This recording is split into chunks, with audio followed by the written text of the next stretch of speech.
नमस्कार दोस्तों, YouTube channel में आप सभी का स्वागत है। जैसा कि आप इस वीडियो के थंबनेल में देख रही हैं, प्रधानमंत्री मातृत्व वंदना योजना। हाँ जी, प्रधानमंत्री मातृत्व वंदना योजना के हिसाब से आपको 6,000 रुपये उन हर महिला को मिलते हैं जो गर्भवती होती है और बच्चे को जन्म देती है। तो हाँ जी, हम आपको इस वीडियो के माध्यम से बताएंगे कि आपको ये जो 6,000 रुपये की जो सरकार की तरफ से, केंद्र सरकार की तरफ से जो सहायता राशि दी जाती है, आप इस सहायता राशि का फायदा किस प्रकार उठा सकते हैं और आप ये पैसे किस प्रकार ले सकते हैं। आपको इस वीडियो के माध्यम से कंप्लीट जानकारी मिलने वाली है। सबसे पहले यदि आप चैनल पर पहली बार विजिट कर रहे हैं तो आप चैनल को जरूर सब्सक्राइब कर ले, बेल आइकन को भी ऑन कर ले ताकि नेक्स्ट आने वाली इम्पोर्टेंट वीडियो आप तक नोटिफिकेशन के द्वारा बड़ी आसानी से पहुंच सके। हाँ जी, मातृ वंदना योजना में आवेदन करने के लिए आपको निम्नलिखित शर्तों का पालन करना पड़ता है। जैसे कि सबसे पहली शर्त है, गर्भवती महिलाओं को आंगनबाड़ी केंद्र में पंजीकृत होना आवश्यक है।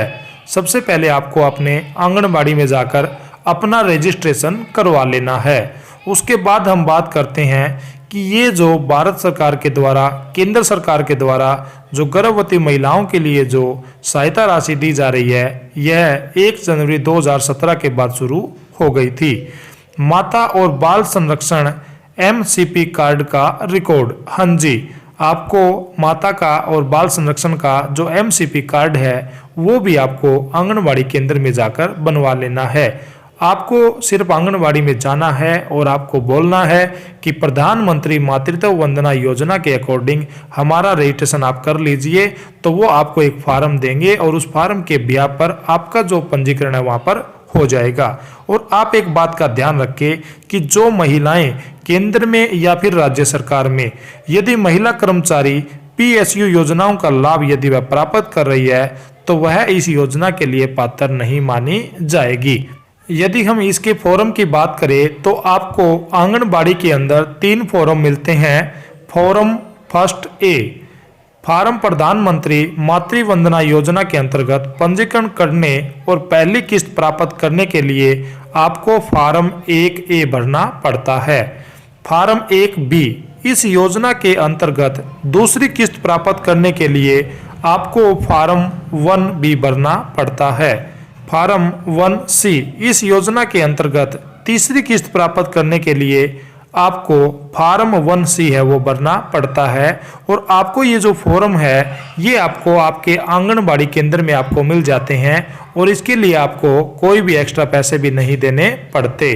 फार्म भरने के बाद में आपको ये जो सहायता राशि है वो इस प्रकार मिलेगी। आपकी पहली किस्त 1,000 रुपये गर्भावस्था के पंजीकरण के समय ही आ जाती है और आपकी जो दूसरी जो किस्त है वो 2,000 रुपये की आएगी यदि लाभार्थी 6 महीने की गर्भावस्था के बाद कम से कम 1 प्रसव पूर्व जांच कर लेते हैं। तो जांच करने के बाद उसको 2,000 रुपये की जो उसकी किस्त है वो उसके खाते में ट्रांसफर कर दी जाती है। और उसकी जो तीसरी किस्त है 2,000 रुपये की, जब बच्चे का जन्म पंजीकृत हो जाता है और बच्चे को BCG, OPV, DPT ये कुछ महत्वपूर्ण टीके होते हैं जो बच्चे को उसके स्वास्थ्य के लिए लगाने जरूरी होते हैं ताकि बच्चे का मानसिक और शारीरिक जो विकास है वो सही तरीके से हो सके। इसके लिए कुछ जो टीके हैं वो आंगनबाड़ी केंद्र की तरफ से लगाए जाते हैं। हेपेटाइटिस B, ये कुछ टीके हैं, ये लगवाने के बाद आपका जो टीका जो चक्कर है वो शुरू हो जाता है और यह टीका चक्कर शुरू होने के बाद आपके खाते में केंद्र सरकार के द्वारा 2,000 रुपये की जो राशि है वो भी तीसरी किस्त भी आपके खाते में डाल दी जाती है।